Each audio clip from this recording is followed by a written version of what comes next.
Assalamualaikum warahmatullahi wabarakatuh.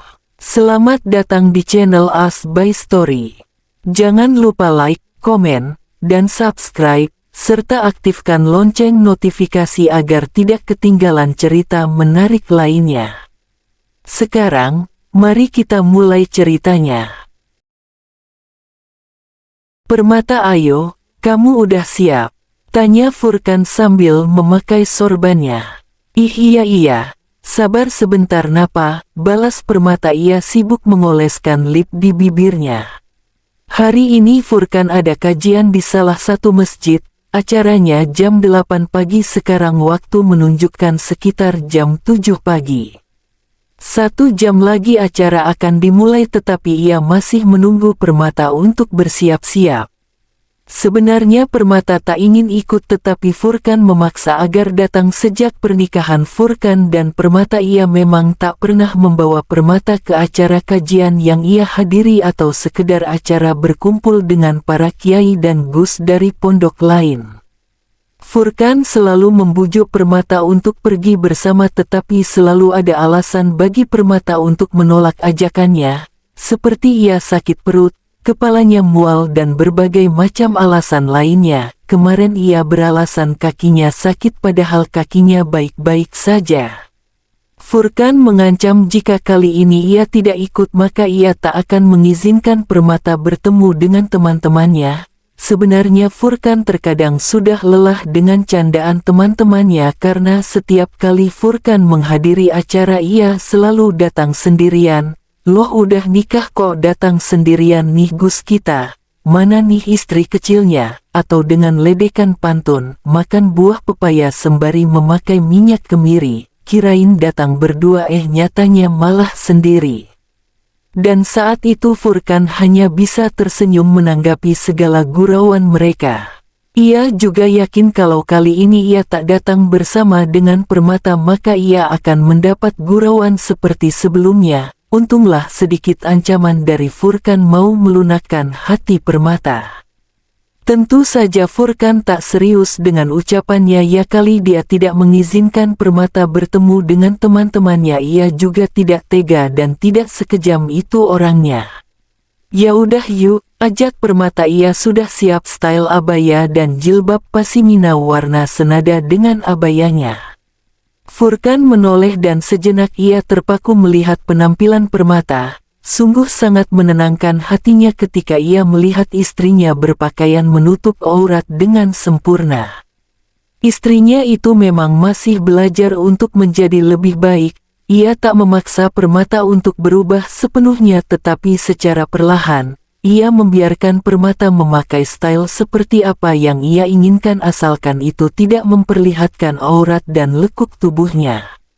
Masya Allah, cantiknya lagi istrinya Furkan. Kalau kayak gini kan adem minusnya cuman 1 galaksi, puji Furkan seraya terus memperhatikan penampilan Permata. Oh, hari ini aja yang cantik, kemarin-kemarin jelek gitu. Permata melipat tangannya di dada. Ya enggak gitu, tiap hari mah selalu cantik cuman hari ini cantiknya doble bahkan Mentari pun malu dengan kecantikanmu. Furkan tersenyum. Tak bisa Permata bohongi kalau setiap kalimat dari Furkan mampu membuatnya tersipu malu dan membuat jantungnya berdetak lebih cepat. Ia berpikir kalau perasaan seperti itu hanya bisa ia rasakan saat bersama dengan Zaka tetapi Furkan benar-benar berbeda dari penilaian awalnya. Nah kan lagi dan lagi ia mengingat Zaka. Furkan menggenggam tangan keluar dari rumah. Permata tak menolak, ia membiarkan Furkan menggenggam erat tangannya rasanya nyaman sekali terkadang ia lupa dengan rencana awalnya untuk menghancurkan pernikahan ini. Jagain ya mantunya Umi Furkan, awas loh kalau sampai hilang, ucap Umi Maryam ketika melihat anak dan menantunya udah rapi. Tenang Umi, tanpa suruh Furkan bakal jagain mantu kesayangannya Umi kok. Tak lupa sebelum berangkat Permata meminta izin kepada Umi Maryam yang sudah seperti ibu kedua baginya. Permata sempat berpikir kalau nantinya ibu mertuanya galak, suka nyuruh-nyuruh dan menyusahkan menantunya. Emang kebanyakan nonton sinetron sih dianya. Ketanyaannya Umi Maryam tak seperti itu. Ia sangat menyayangi Permata dan selalu mengingatkan Permata dengan cara yang begitu lembut. Permata pamit ya Umi. Ia menyalami tangan Umi Maryam. Iya hati-hati Yanduk. Umi Maryam memeluk Permata. Furkan juga menyalami tangan wanita yang telah mendidiknya dengan penuh ketegaran dan juga kasih sayang selama ini. Mereka berangkat ke tempat tujuan. Furkan fokus memperhatikan jalanan sementara Permata sibuk dengan ponselnya sambil memakai handset di telinga. Ia sesekali juga memotret dan mengambil video di sepanjang perjalanan. Furkan hanya bisa geleng-geleng kepala melihat kelakuan random Permata. Memang fitrahnya cewek kali ya, selalu mengabadikan setiap momen dalam hidupnya. Selang beberapa menit langit yang tadinya tampak cerah mendadak mendung disertai dengan gerimis-gerimis kecil namun cukup untuk membasahi jalanan. Permata mengabadikan momen tersebut dan memposting di sosial medianya. Ia sangat suka dengan hujan. Baginya hujan adalah terapi alami bagi otaknya. Dulu ia juga sangat suka main hujan-hujanan sambil menatap ke arah langit. Ia tak peduli dengan bajunya yang basah dan badan yang menggigil. Hujan tak pernah gagal menenteramkan hati dan pikirannya. Baru beberapa menit ia memposting statusnya sudah ada beberapa notifikasi yang masuk ke ponselnya, salah satunya Fitri, teman semasa SMA-nya yang sekarang sedang berjuang agar bisa lolos ke Universitas ITB, salah satu universitas terbaik dan bergengsi di Indonesia. Fitri emang selalu bisa membuat Permata tertawa. Furkan sedikit penasaran dengan siapa Permata chatting, kenapa ia terlihat bahagia. Ia sedikit mengintip isi chat Permata dengan temannya, lalu kembali fokus dengan jalanan.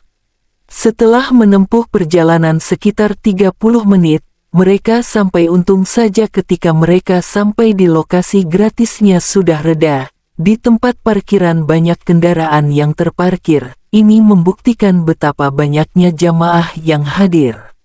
Permata tidak menduga kalau yang datang sebanyak ini. Acara kajian kali ini memang tidak hanya dihadiri oleh masyarakat umum tetapi juga para beberapa pemilik pesantren, gus dan para kiai. Acara kajian ini juga akan diisi oleh salah satu ulama dari Mesir tetapi beliau cukup mahir dalam berbahasa Indonesia. Aduh tumben banget nih bawa istrinya, hehe, ledek Firdaus. Iya kemarin-kemarin kan Permata lagi sibuk persiapan masuk ke perguruan tinggi, kilah Furkan tentu saja itu hanya sebagai alasan. Baru juga Furkan dan Permata sampai di depan pintu masjid, mereka sudah disambut dengan teman-temannya Furkan. Sudah niat sejak awal mah mereka menunggu Furkan, sebab nggak asik kalau nggak ngeledekin temannya yang satu ini. Mereka pikir Furkan akan datang sendiri lagi, nyatanya tebakan mereka salah. Nggak jadi ngeledekin anakan kalian, gumam Furkan. Seperti dugaannya teman-temannya sudah menunggu di depan pintu masjid. Sekarang mereka tak bisa ngeledekin dirinya lagi. Kalau sebelumnya memang Furkan hanya diam dan tersenyum, belum lagi kalau teman-temannya yang sudah menikah dan mereka membawa istrinya makin jadi bahan candaan deh Furkan. Sementara itu Permata hanya tersenyum kepada mereka semua. Ia bingung harus memulai percakapan dari mana sebab memang ia bukan tipikal orang yang mudah mencari topik obrolan. Kalau ada yang mengajaknya bicara baru saat itu ia bicara, kalau enggak ia diam aja. Kalian nih ya, kasihan Gus Furkan kalau ledekin terus. Sekarang nih orang yang kalian tanyakan udah datang, sahut Ning Hawa. Semua atensi teralihkan pada Ning Hawa yang baru saja tiba. Ia adalah salah satu teman Furkan saat ia mondok di Jawa Barat dulu. Furkan memang tidak mondok di tempat abinya, melainkan ia menempuh ilmu agama di tempat teman Kiai Yafik. Dan Ning Hawa dulunya merupakan teman saat mereka mengikuti perlombaan yang berkaitan dengan agama. Banyak yang mengatakan kalau Ning Hawa dan Gus Furkan adalah pasangan yang sangat serasi, sama-sama pintar dan mempunyai latar belakang yang bagus. Tetapi takdir berkata lain. Ning Hawa tak sempat datang ke acara pernikahannya Furkan karena harus menemani sang abi untuk pergi ke Mesir. Ini adalah pertama kalinya ia melihat istri dari sahabatnya itu karena waktu ia berkunjung ke pesantren Furkan, Permata tidak ada karena sedang mengurus persiapan untuk perguruan tingginya.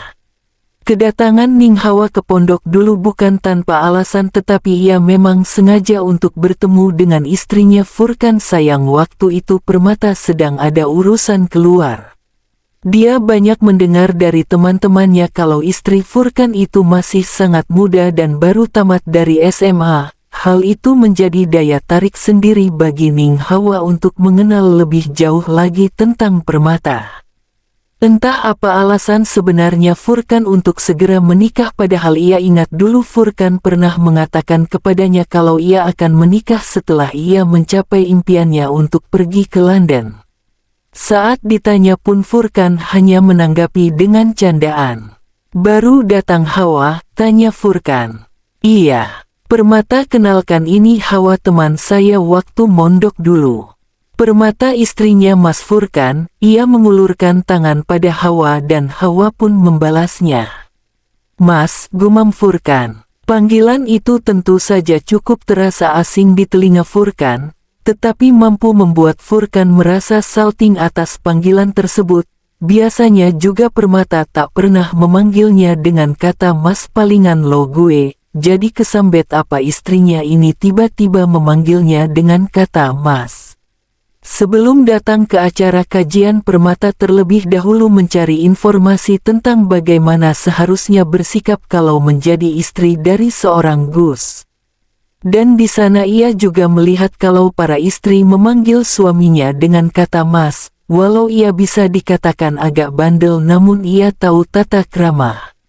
Nggak mungkin kan dia memanggil Furkan dengan panggilan yang biasa ia gunakan, bisa dikep istri durhaka ia. Tolong digaris bawahi ya ini tuh terpaksa. "Masuk yuk bentar lagi acaranya akan dimulai," ajak Ning Hawa. Mereka memasuki masjid, Furkan bersama teman-temannya menuju saf depan sementara Hawa dan Permata menuju saf perempuan. Hawa memperkenalkan Permata kepada yang lainnya karena ia tahu kelihatannya Permata cukup canggung.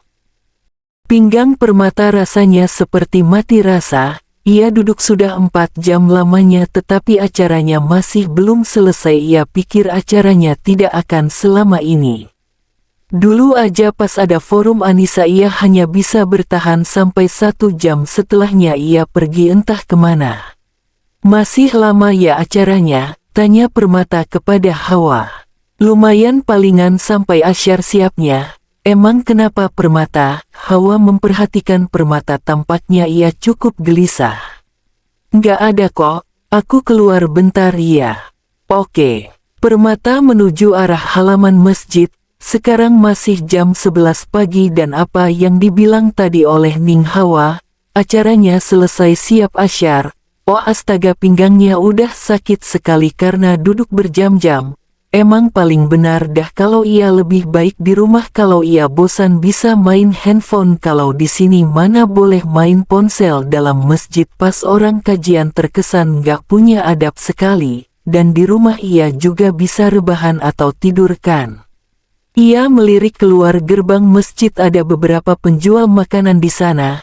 Karena memang berjualan di area dalam masjid tidak diperbolehkan, jadi hanya diizinkan berdagang di luar gerbang masjid demi menjaga ketentraman, apalagi pas ada acara kajian begini.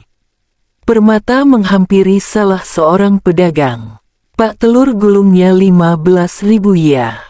"Baik Neng, tunggu sebentar ya." Telur gulung adalah makanan kesukaan Permata sejak kecil, bahkan ia bisa menghabiskan uang sebanyak 25.000 hanya untuk membeli telur gulung. Dulu ibunya tak habis pikir dengan anaknya, ia begitu menyukai makanan yang satu itu, ia tak pernah bosan walaupun sudah bertahun-tahun. Begitulah salah satu ciri khas Permata.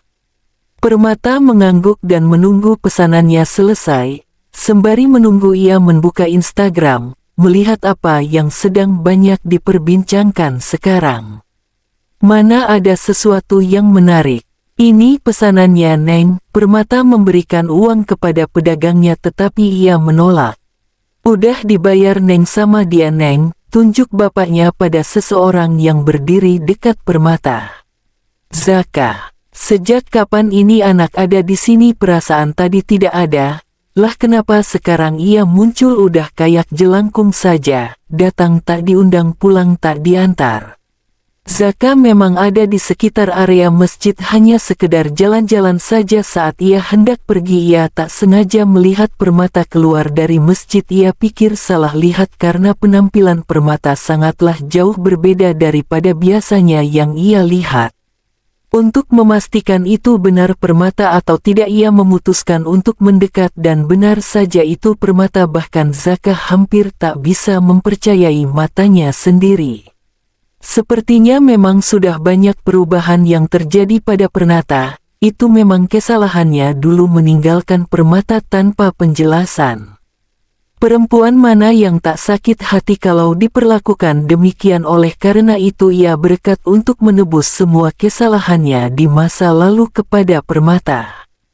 Perasaannya kepada Permata sama sekali tak berubah. Ia masih mencintai Permata, bahkan rasa itu semakin dalam. Tiada hari yang berlalu tanpa memikirkan sedang apa Permata sekarang. Apa ia bahagia atau tidak? Apa ia dapat nilai bagus atau tidak? Hari ini ketika ia kembali bertemu dengan Permata, anak itu masih menyukai telur gulung, salah satu makanan favorit Permata. Ini gue ganti uang lo. Nggak usah, gue ikhlas bayarin lo kayak sama siapa saja. Zaka tersenyum ramah pada Permata. Permata hanya acuh dan sangat cuek padanya. Ia hendak pergi tetapi baru 3 langkah Zaka memegang pergelangan tangan Permata. Bisa kita bisa sebentar? Gue sibuk, jawabnya acuh. Permata tak ingin menghabiskan waktunya lagi bersama Zaka, sudah cukup semua rasa sakit yang ia rasakan, jangan lagi. Dulu betapa bodohnya ia mencari informasi kesana kemari tentang Zaka, menghubungi berulang kali namun tak ada respon sama sekali dari Zaka. Ia seperti sampah yang dicampakkan. Perempuan akan selalu bisa memaafkan segala kesalahan orang yang ia cintai, tetapi sekali ia menggunakan logikanya maka ia tak akan pernah mau kembali lagi pada orang yang tak menghargai segala ketulusan dan pengorbanannya. Kenapa lo asing banget sama gue, Permata? Ada raut kesedihan di mata Zaka. Lah lo nanya sama gue, setelah lo ninggalin gue lo pikir hubungan kita akan tetap sama kayak dulu? Enggak lah. Kata itu menusuk hati Zaka tetapi itu adalah kenyataannya. Perlahan ia melepaskan pergelangan tangan Permata tetapi masih berusaha untuk membujuk Permata agar sedikit melunak kepadanya. Setidaknya kita bisa berteman kan? Kalau buat teman lo mau sedikit melangkan waktunya. Ih lo ngeyel amat jadi manusia ya. Gue udah bilang lo budek ya, ketus Permata. Zaka bukan orang yang mudah menyerah akan sesuatu. Jika ia bertekad maka tak akan ada yang bisa menghalanginya. Ia sudah meyakinkan dirinya akan mengembalikan keadaan seperti mana sebelum ia meninggalkan Permata. Mungkin Permata memang sedikit keras kepala, bukan berarti ia tak bisa membuat Permata memaafkan dirinya. Ia sangat mengenal Permata. 15 menit, nggak berarti ya nggak. Sudah cukup rasanya Permata meladeni anak setan ini. Ia tahu Zaka tak akan menyerah begitu saja, emang sangat menjengkelkan sekali dia. Lagian ngapain juga kesini? Permata menoleh ketika ada seseorang yang memanggil namanya, dan yaitu Furkan. Duh, kan bisa terjadi perang kalau begini. Permata masih ingat jelas bagaimana sikap Furkan kepada Zaka ketika mereka pertama kali bertemu dan sekarang mereka kembali berjumpa di waktu yang tidak tepat. Ayo masuk ke dalam, Furkan menarik tangan Permata. Gue belum selesai bicara dengannya. Memangnya Anda siapanya, Permata? Anda dengarkan dia bilang apa, jadi jangan memaksa, tegas Furkan. Entah kenapa Furkan tak pernah suka ketika Permata dekat dengan Zaka, ada rasa yang tak biasa ketika ia melihat mereka bicara. Ya, katakanlah kalau Furkan cemburu. Tentu saja ia cemburu. Tanpa memperdulikan ucapan selanjutnya dari Zaka, Furkan membawa Permata kembali masuk ke dalam masjid. Zaka hanya diam sembari mengepalkan tangannya. Siapa lelaki yang bersama dengan Permata? Ia tak pernah mengenal lelaki itu saat ia bersama dengan Permata. Dan mengapa Permata hanya menuruti permintaannya? Ada apa ini? Ada begitu banyak pertanyaan dalam pikiran Zaka tentang Permata. Ia harus mencari tahu sendiri siapa lelaki yang terus bersama dengan Permata dan apa saja yang terjadi dengan Permata selama ia meninggalkannya. Tadi Zaka sempat menghubungi Hawa untuk menanyakan keadaan Permata sebab Furkan tahu betul kalau Permata tidak akan betah berlama-lama di acara kajian. Saat Hawa bilang Permata keluar sebentar, ada perasaan khawatir dalam diri Furkan, tetapi ia juga bingung mengapa tiba-tiba perasaan itu ada. Segera saja Furkan menyusul Permata keluar, dan saat ia sampai di luar ia melihat Permata bersama dengan lelaki yang ia temui beberapa minggu lalu. Permata membuka buku album yang telah lama ia simpan. Buku yang tak pernah ia buka sama sekali sejak beberapa tahun yang lalu, hanya tersimpan dalam kardus. Banyak debu menempel pada covernya, jelas sekali kalau bukunya sudah lama ditinggalkan oleh sang pemilik. Album tersebut khusus berisi fotonya bersama dengan Zaka. Mereka menghabiskan waktu setiap hari dan mengabadikannya dengan kamera. Permata berpikir kalau Zaka adalah jodohnya sebab bersama dengan Zaka ia merasakan kenyamanan yang tak pernah ia rasakan dan kebahagiaan tiada taraf, namun pada kenyataannya takdir berkata lain. Berat, sangat berat bagi Permata untuk membuka album lama tersebut. Dadanya tiba-tiba sesak tanpa alasan, namun ia menguatkan diri untuk membukanya. Pada halaman pertama ada foto dirinya bersama dengan Zaka pada sebuah taman. Saat itu jam pelajaran matematika. Permata tak menyukai pelajaran tersebut karena memang ia tak paham sama sekali nilai ulangan atau ujiannya, tak pernah tuh yang namanya tuntas. Secara kebetulan Zaka mengajaknya bolos sekolah tanpa berpikir panjang. Permata menyetujuinya tanpa peduli dengan resiko atas apa yang ia perbuat.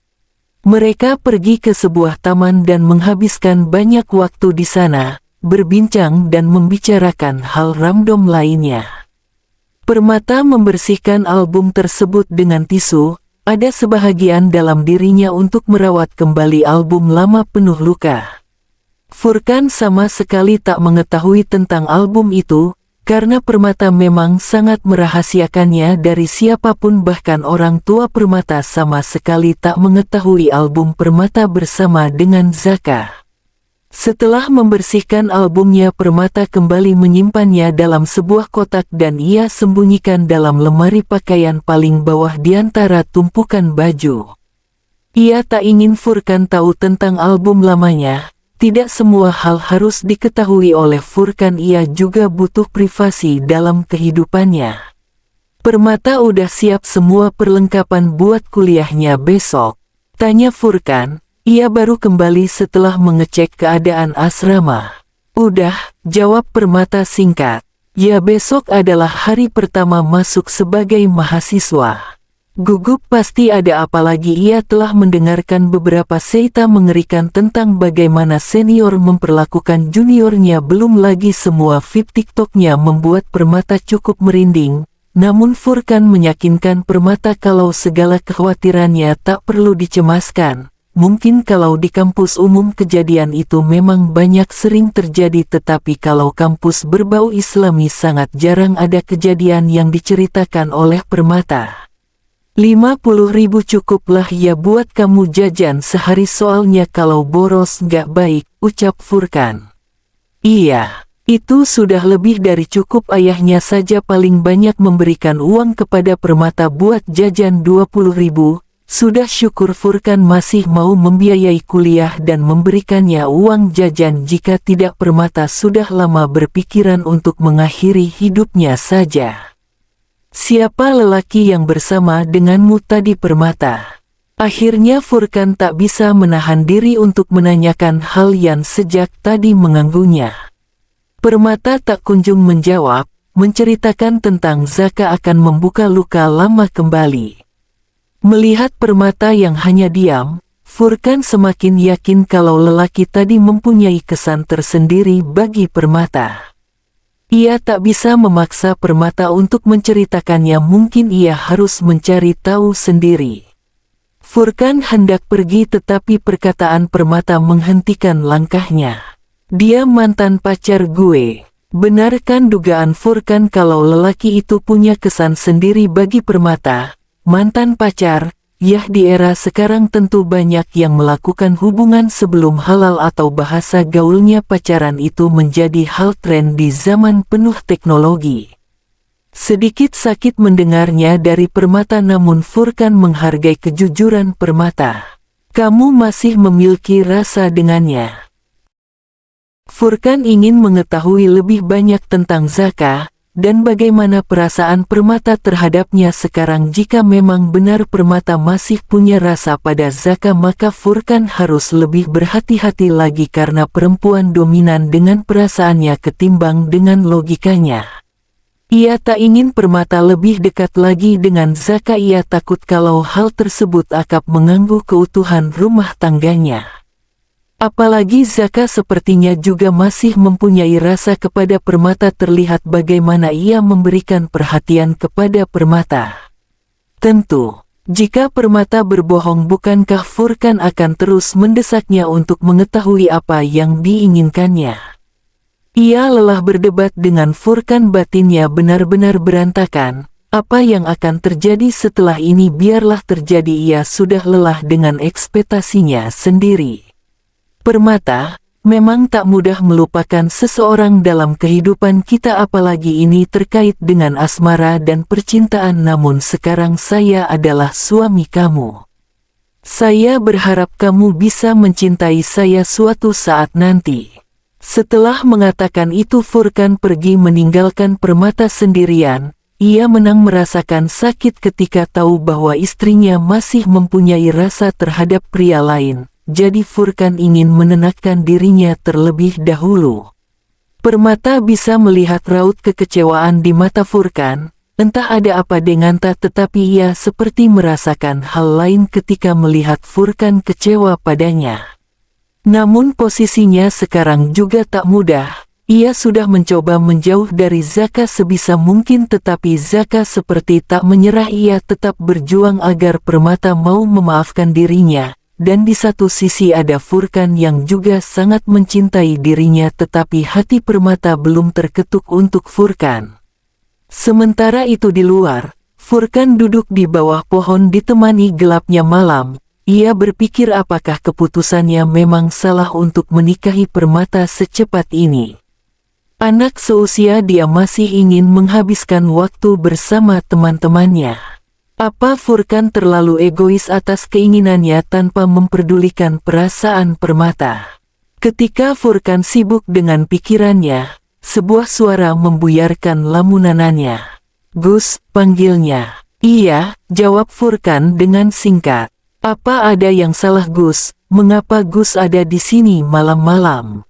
Tanyanya. Mardiah, saya rasa kamu tak perlu tahu mengapa saya ada di sini. Dia adalah Mardiah, putri dari salah seorang pekerja di pesantren Furkan. Ibunya bekerja sebagai tukang masak untuk para santri. Anggaplah ia lancang menanyakan hal demikian kepada Gusnya.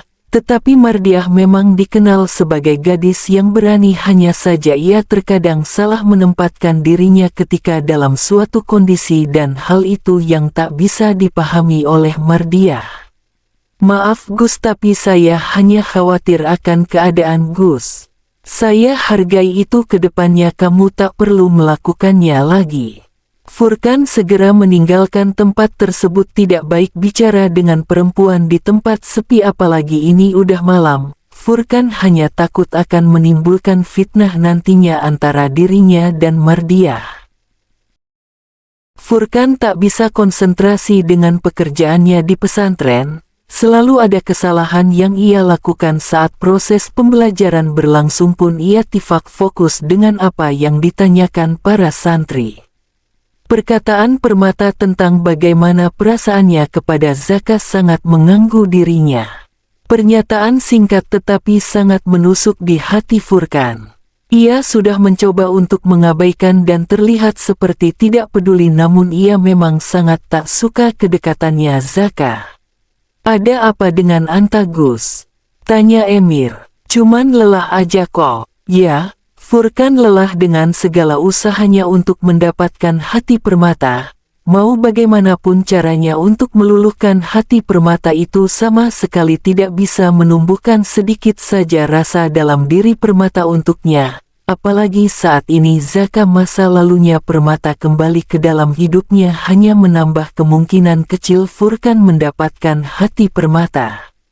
Jujur ia iri kepada Zaka bisa mendapatkan tempat tersendiri di hati Permata tanpa berjuang sekeras dia saat ini. Cinta, kata orang, sangatlah rumit bahkan melebihi rumus matematika sekalipun, dan dalamnya perasaan tersebut juga tak bisa diukur. Ia misteri seperti alam semesta yang masih menyimpan banyak rahasia. Emir adalah teman baiknya Furkan, mereka sudah kenal sejak lama.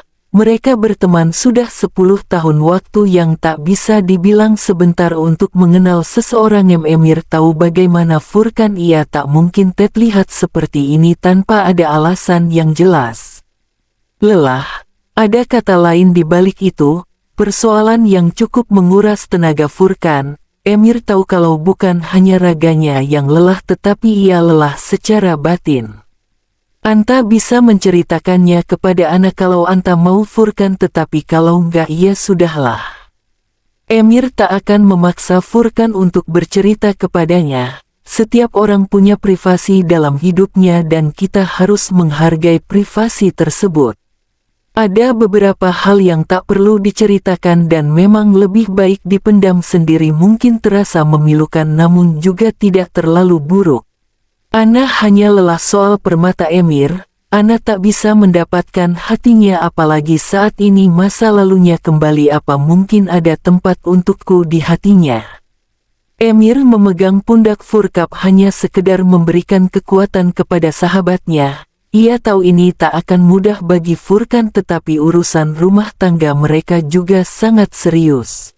Emir mencoba mencari solusi atas permasalahan yang dialami oleh Furkan. Ia tidak tahu apakah sarannya ini akan membantu atau malah sebaliknya, namun yang terpikir oleh Emir saat ini hanyalah satu cara dan itu cukup beresiko.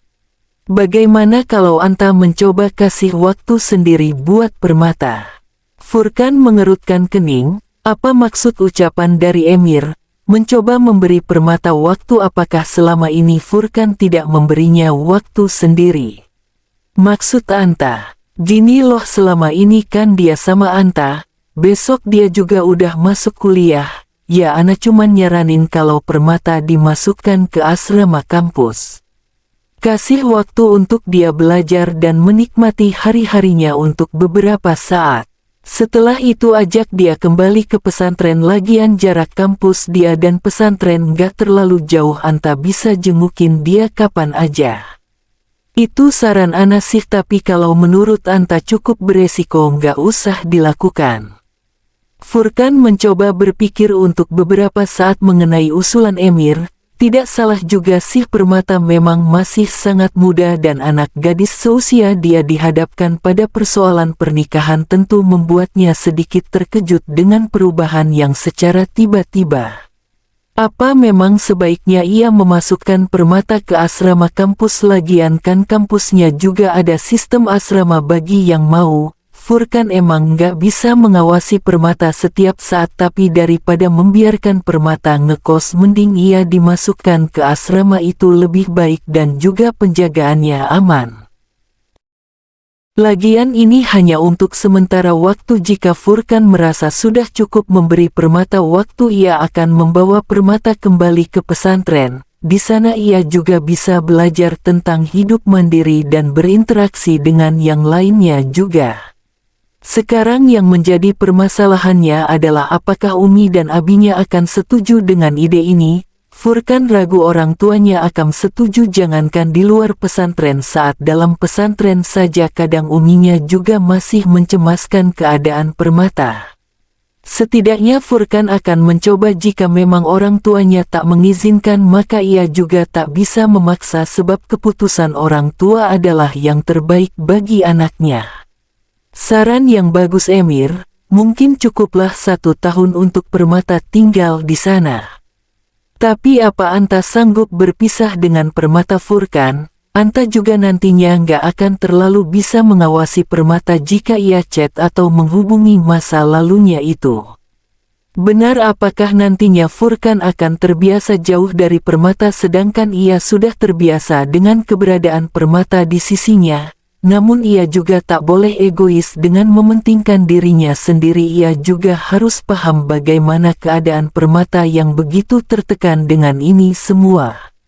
Semoga Allah memberi Ana kekuatan Emir. Ana harus menemui Abi untuk membicarakan hal ini.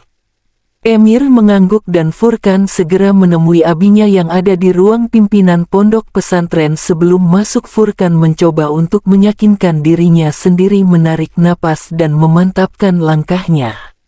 Furkan mengetuk pintu, terdengar sahutan dari dalam. Furkan segera masuk dan tak lupa menyalami tangan Abinya lalu duduk di depan sang Abi. "Ada apa nak?" Kiai Yafik melihat raut keraguan di mata anaknya. Furkan tak langsung menjawab, ia mencari kalimat yang rasanya pas untuk dijelaskan kepada Abinya. Ia hanya tak ingin Abinya salah paham dengan keputusan Furkan. Dengan menundukkan kepala, Furkan menjelaskan kepada sang Abi mengenai keputusannya untuk mengirim Permata ke asrama kampus selama 1 tahun untuk memberinya waktu bagi diri sendiri karena memang istrinya membutuhkan itu. "Apa kamu yakin nak tidak akan menimbulkan masalah nantinya?" Jelas sekali Kiai Yafik cukup cemas mengenai keputusan sang anak. "Abi, Furkan hanyalah manusia biasa, bukankah Nabi Adam dan Siti Hawa juga diuji cinta mereka pada saat mereka diturunkan ke bumi dengan waktu yang sangat lama?" jelas Furkan. Jawaban dari Furkan membantahkan segala pemikiran yang hendak terlontarkan oleh ayahnya. Furkan memang pandai dalam segala hal. Ia juga yakin sebelum mengambil keputusan berat ini anaknya sudah terlebih dahulu memikirkan apa resiko yang akan ditanggungnya. Putranya bukanlah anak kecil lagi, ia sudah dewasa dan ia tahu mana yang terbaik bagi rumah tangganya. Sebagai orang tua, Kiai Yafik hanya bisa memberikannya dukungan atas segala keputusan. "Baiklah, kalau memang itu keputusanmu, Abi akan bicara Umimu, kamu juga harus bicara dengan Permata." "Iya Abi." Setelah mendapatkan izin dari orang tuanya, Furkan merasa lega. Sang Abi menyetujui keputusannya. Ini emang gak mudah, tetapi bukankah dalam kehidupan kita memang harus mengambil keputusan terberat untuk mendapatkan yang terbaik nantinya? Bersambung.